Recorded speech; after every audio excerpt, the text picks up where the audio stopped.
좋은 아침입니다. 11월 12일 묵집밥 바로 시작합니다.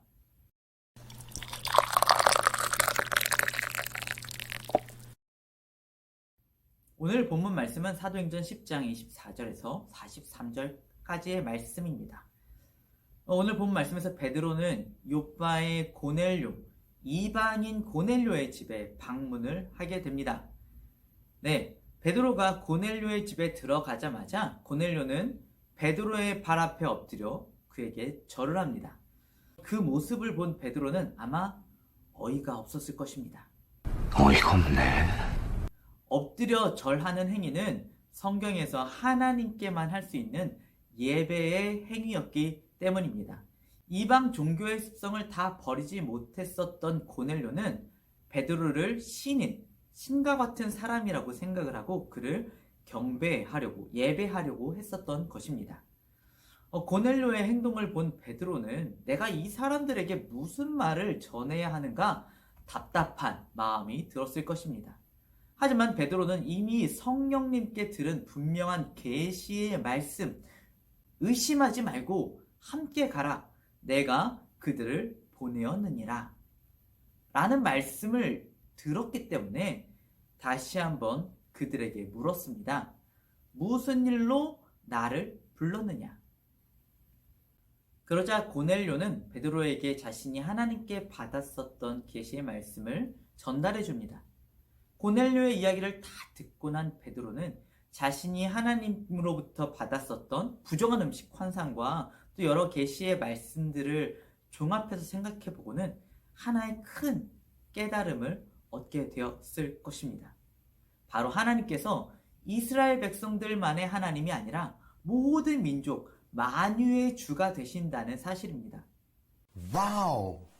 그리고 산자와 죽은 자의 하나님, 산자와 죽은 자의 재판장이 되시는 예수님께서 그를 믿는 모든 자들의 죄를, 유대인만이 아니라 이방인들을 포함하는 모든 자들의 죄를 사해 주신다는 사실을 깨닫게 되었습니다. 베드로가 입을 열어 말하되 내가 참으로 하나님은 사람의 외모를 보지 아니하시고 각 사람 중 하나님을 경외하며 의를 행하는 사람은 다 받으시는 줄 깨달았도다. 사실 이 말씀은 지금 우리들에게는 너무나 당연한 말씀이지만 당시 베드로에게는 과히 혁명적인 그런 말씀이었습니다. 사실 전에도 많은 선지자들이 하나님께서 이스라엘을 선택하신 것이 이스라엘 민족들을 향한 편애가 아니라 은혜의 행동임을 이야기하긴 했었습니다.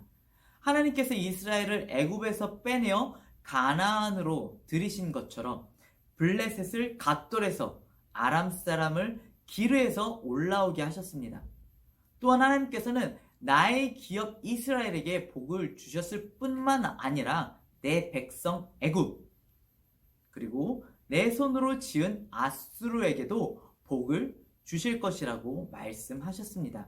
그러나 유대인들은 이러한 말씀을 귀로 들으면서도 만유의 주가 되신다는 하나님의 속성을 깨닫지 못했습니다. 그것은 그들의 마음에 하나님은 유대인들만의 하나님이다 라는 강한 편견이 심겨져 있었기 때문입니다. 내가 오랜 세월 동안 믿고 있었던 것이 틀렸다는 것을 깨닫는다면 여러분은 어떻게 하시겠습니까?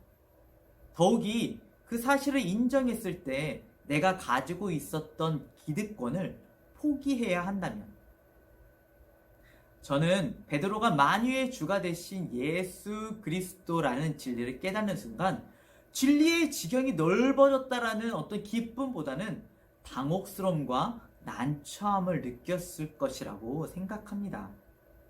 좀 전에 그는 유대인으로서 이방인과 교제한다는 사실, 고넬료의 집에 방문했다라는 그 사실이 자신에게 불편하다라는 사실을 위법이라는 단어로 표현했습니다.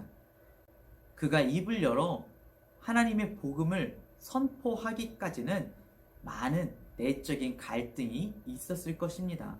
아마 입을 열었다가 닫았다가, 입을 열었다가 다시 닫았다가 여러 차례 반복하며 말하기를 주저했을 것입니다. 그러나 베드로는 결국 입을 열어서 진리의 복음을 선포했습니다.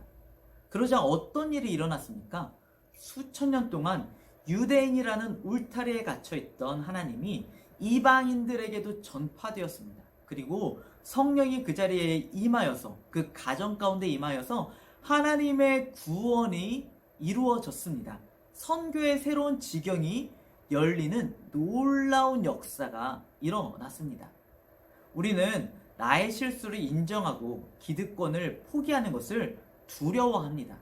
심지어 교회 안에서도 진리가 선포되는 것보다 나의 안정과 이익을 구할 때가 많이 있습니다.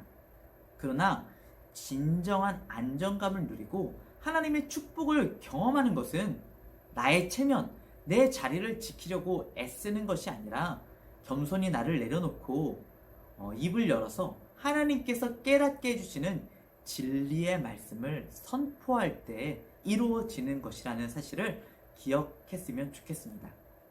사랑하는 순복음의 청년 여러분, 하나님 안에서 우리의 실수와 문제가 드러났을 때에 그것을 인정하기를 두려워하지 마십시오.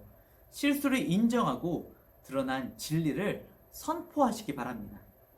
베드로를 통해 놀라운 구원의 역사가 일어났던 것처럼 우리가 입을 열어 진리의 말씀을 고백할 때 하나님의 계획이 여러분의 삶을 통하여서 이루어질 것입니다. 오늘의 묵집방 여기까지입니다. 행복한 하루 되세요.